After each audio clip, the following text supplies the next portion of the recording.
Color temperature and white balance are one of those concepts that definitely took me a few tries to get when I was first learning about this stuff. So I want to try to provide some repetition. I want to do a little movie about this and show how it is on the camera. But please note page 6 in the book, and also I think page 24 in the guide to the Panasonic, both have excellent explanations of color temperature and white balance. The guide has a really good explanation. It's maybe like a page and a half long over the different things you can do with white balance on the CX350. So this is one of those things, it takes a few times through. I'm going to do my best to explain it, but it's going to take some repetition and some practice. So the idea is this, light inherently has a color cast to it. It goes more to the blue, or cool light, as we call it, or more toward the red or orange, and that's a warm light.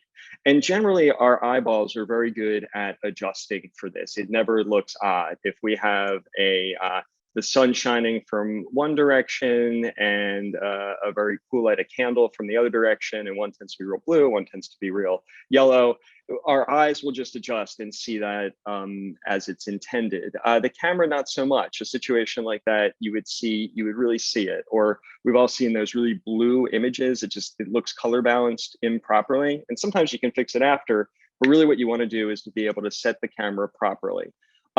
This is about manual functionality, because in auto settings, the camera will just worry about this on its own and make its best possible adjustment. But sometimes you want to take control over this. I recommend a manual white balance, for instance, for interviews. So let me explain and show you. This is the idea. And you can see here, there's lots of images of this. You can Google it and see different variations, but bluer light and these Kelvin temperatures, okay? This is the way we measure this idea of the color temperature. Warmer is lower numbers and higher is cooler. Higher numbers mean a cooler image. A candle would be all the way down at this end, and the sun would be all the way up at this end. Incandescent light somewhere in the middle, et cetera, et cetera. So that's the basic idea. And let me just show you where the manual controls are on the camera. I've got a camera set up just to show you over here. Okay, so here we see our camera, and just remember in this case, the governor switch. If this is on auto, we're just going to have automatic white balance. But when we turn it to manual, we take control. And again, just a reminder that if you get in the menus, you can take even more control over this. And for instance, create a situation where white balance stays on auto while you do manual adjustments, say to exposure.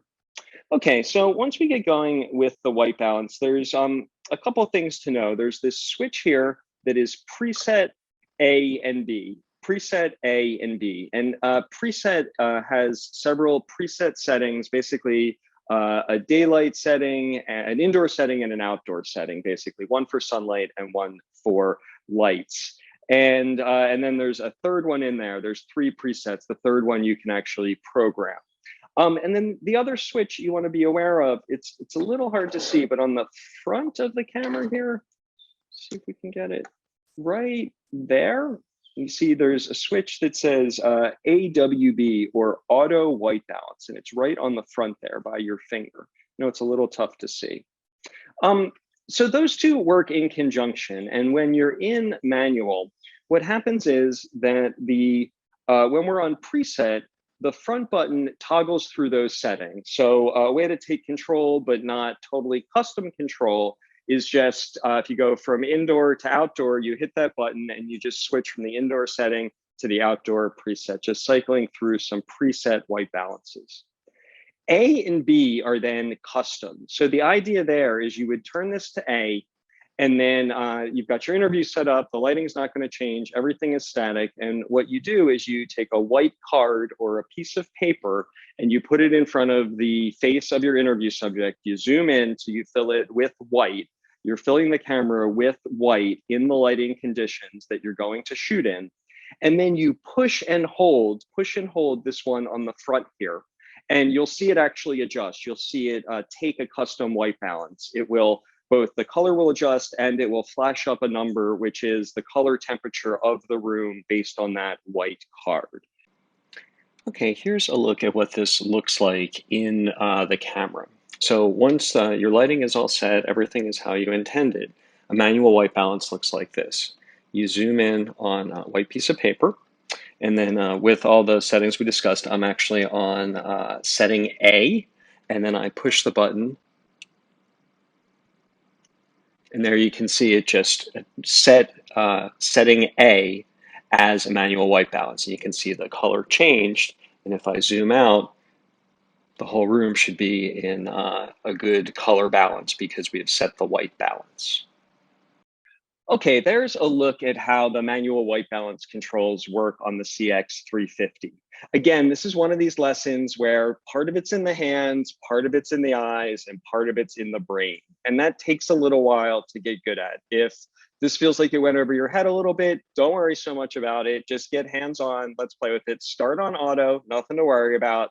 When you're getting confident in that, we'll switch to manual and start to take more control.